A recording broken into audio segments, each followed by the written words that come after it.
A to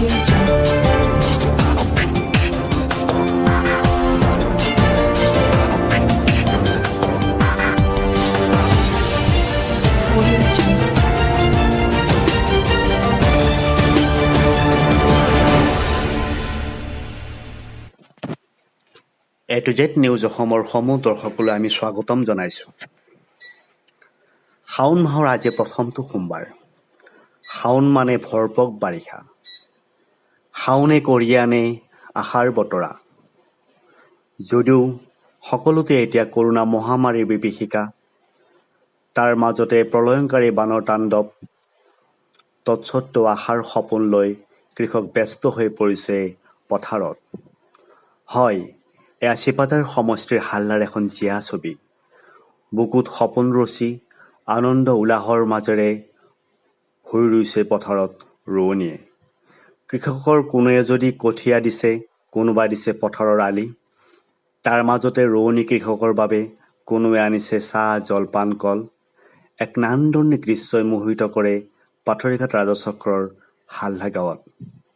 গাঁওখনৰ ১ number ৰাজহুৱা সমাজৰ উদ্যোগত আজি ২৩ বিঘা মাটিত ৫০ৰো অধিক ৰোৱনীয়ে ৩ দিন ধৰি সমূহীয়াভাৱে ৰোপণ কৰে ভুই।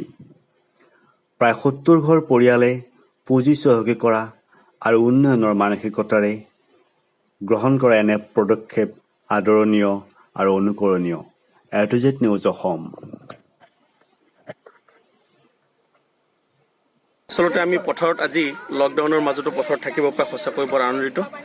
আমি ২৩ বিঘা মাটিত খেতি কৰিছোঁ, হালহা গৈ ৰাইজে, আৰু এই যিটো উপাৰ্জন হ'ব, এই উপাৰ্জনটোৰে আমি ৰাইজৰ কাম কৰি যাবলৈ সহায় হ'ব বুলি ভাবিছোঁ। আৰু আমাৰ ৰাইজৰ মাজত যিটো মিলা প্ৰীতি, মোৰ লগত যিখিনি ৰাইজ আছে সেইখিনিৰ লগত যিটো মিলা প্ৰীতি সঁচাকৈ লেখত ল'বলগীয়া। আমি যি কওঁ তেখেতসকলে আখৰে আখৰে পালন কৰিছে, ইয়াত কোনো ব্যতিক্ৰম আজিলৈকে হোৱা নাই।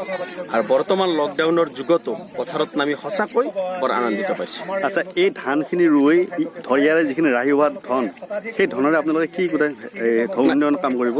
এইবাৰ আমি পৰিকল্পনা লৈছোঁ যে আমি যিখিনি ধান ৰাহি কৰিম, পইচা উঠাম, এই পইচাখিনিৰে আমি ৰাইজৰ নামত মাটি অলপ কিনিম বুলি ভাবিছোঁ। আৰু মাটিখিনি কিনি ৰাইজৰ নামতেই লিখা বঢ়া কৰি ল'ব লাগিব। ঠিক আছে। কৃষকে মিলি আপোনালোকে পথাৰত ৰোপণ কৰিছে, আপোনালোকৰ অনুভৱ কেনেকুৱা লাগিছে? হয়, ভালে লাগিছে। কৃষি কাৰ্যটো আমি সঁচাকৈ ভাল পাওঁ। আমাৰ অসমীয়াৰ হিয়াৰামঠু বুলি কৈছোঁ কৃষি কাৰ্য। কৃষি নকৰিলে আমি ধৰক খাবলৈও নাপাওঁ এনেকুৱা। আৰু এই কৰোণাৰ দিনত যদি আমি কৃষিখিনিয়ে নকৰোঁ, তেতিয়াহ'লে আমাৰ অসমীয়াখিনি কেনেকৈ পেট পৰ্বতাব ধৰক।